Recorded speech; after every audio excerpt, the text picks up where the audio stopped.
Organizers estimate some 75,000 people filled the streets of Midtown Manhattan Sunday in order to send a clear message to the world, and especially to U.S. President Joe Biden. End fossil fuels. It was the largest U.S. climate mobilization in years. Some 700 grassroots groups united to call on Biden to declare a climate emergency, stop all federal approvals for new fossil fuel projects, phase out production of fossil fuels on federal public lands, and build a new clean energy future.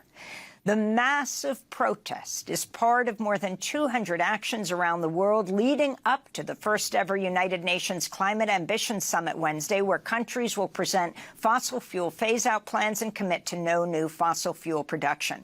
The summit takes place during the UN General Assembly, where Ukrainian President Volodymyr Zelensky is set to address the UN Tuesday, as well as President Biden. Several other world leaders are skipping this year's summit, including those from 4 of the 5 permanent members of the UN Security Council: China, Russia, France, and Britain. Sunday's march kicked off with a press conference and rally with activists from communities impacted by the fossil fuel industry and lawmakers. This is Democratic Congressmember Jamal Bowman of New York. This is not just about saving our democracy. This is not just about saving our humanity. This is about saving the only planet we call home.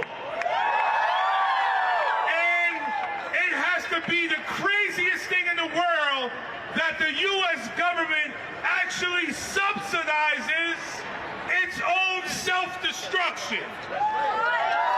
How stupid is that? We continue to give taxpayer dollars to the fossil fuel companies that are killing our planet.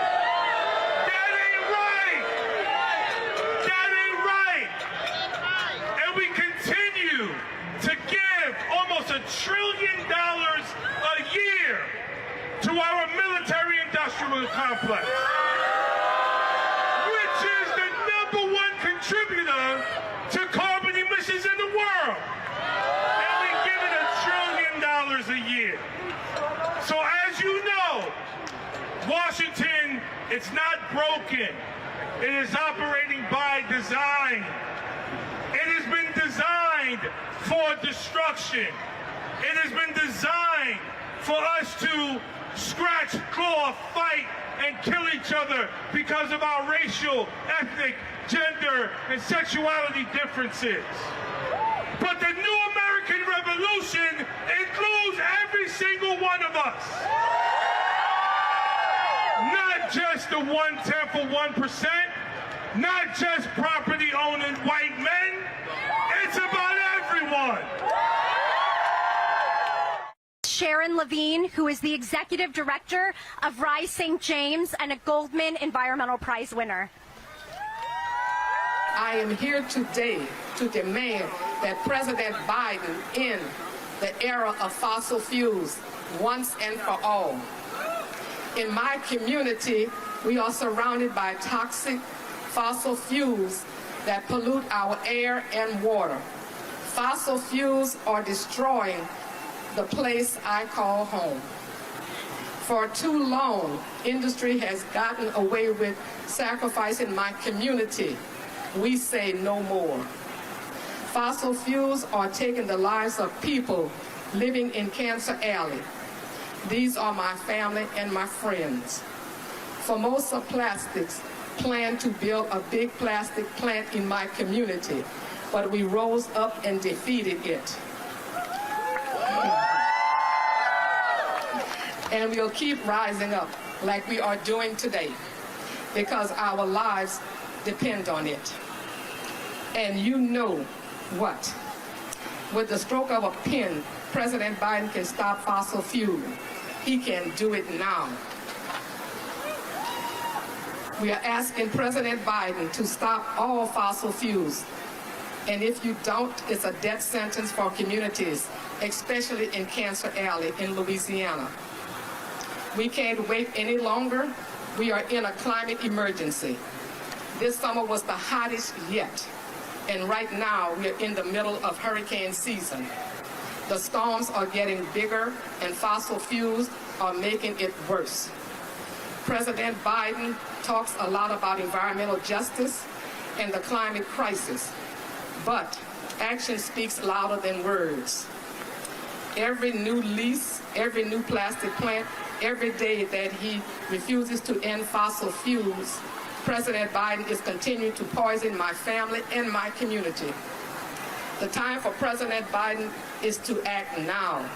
We demand that he stop all new fossil fuels approvals, phase out existing fossil fuels, and declare a climate emergency. President Biden, our lives depend on your actions today. If you don't stop fossil fuels, our blood is on your hands. Thank you. Next, we have the Honorable Mary Robinson. She is the chair of the Elders, the former president of Ireland, and the UN High Commissioner for Human Rights. I'm here as chair of the Elders, but I'm also here as a grandmother, an angry granny, because we are subsidizing what is destroying us. We are in need of a very rapid movement out, phasing out with just transition, phasing out of coal, oil and gas, and in my own country, Ireland, peat, turf. We need to do it with just transition for the workers who built up our economies. We mustn't forget that. But what we need to do is understand that there is a lot of money supporting denying the science or messing up with the science, and also prolonging the life of fossil fuel. And this money, about $4 billion a year, is stopping us from understanding fully how serious the situation is. And I like to say we're actually on the cusp of a clean energy, healthier, fairer, safer world for all. We're moving in that direction, but we're not moving fast enough. It doesn't seem too difficult to move faster, but we need leaders to take seriously that we are in a crisis.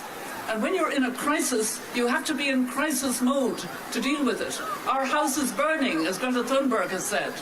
So the Elders strongly support phasing out fossil fuel and incentivizing clean energy, which the Inflation Reduction Act is doing. We strongly support opening up the multilateral banks, the World Bank, the IMF, and the other banks, to provide much more money for developing countries to get clean energy. As I said, the Elders are very involved in intergenerational dialogue. I'm very much involved in dialogue with Vanessa Nakate, my friend here, who will be speaking to you, and many other young climate activists. You are giving me hope, because you are on the right track. We need to have leaders understand, get out of fossil fuel now. It is harming us. It is not right for our world. We are out of balance with nature. We're in a climate and nature crisis, and we have to move much more rapidly.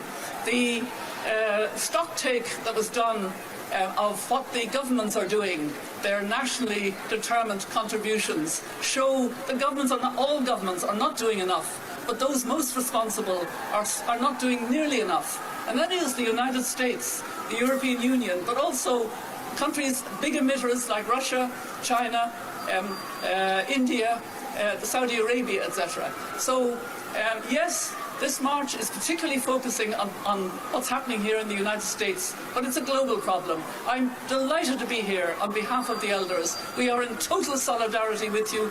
You give me hope, because you are right, and leaders need to listen to you now. Thank you very much. Next, we have Susan Sarandon, actress, mother, and activist. Susan, off to you. The U.S. is #1 as the largest oil and gas producer. We heard Obama brag about this, actually, about how much oil and gas he was producing, and accounts for 1/3 of all planned oil and gas expansions for the next few decades. Just this last year alone, President Biden has approved mega polluting projects like Willow and the Mountain Valley Pipeline. I'm sure you all know about this. Even though there were very, very strong demonstrations and letters, and I've signed a bunch of them and everything, they went right ahead and did it, okay? He went right ahead and did it. This particular grouping today is about trying to put pressure on him, because the good news is he could sign an executive order and change everything. Now, maybe we stand a bit of a better chance because it's an election year is coming up, and he hasn't really fulfilled his promises from the last time not to expand any gas and oil. So what we're asking for is to stop all federal approvals for new fossil fuel projects. Yeah, I wish I could do now. Yeah, now, okay. Phase out production of fossil fuels on federal public lands and waters. That seems obvious, right? I mean, please. Declare a climate emergency and to halt oil exports and investments in fossil fuel projects abroad, as well as lead a just transition to clean, community-centered energy at home.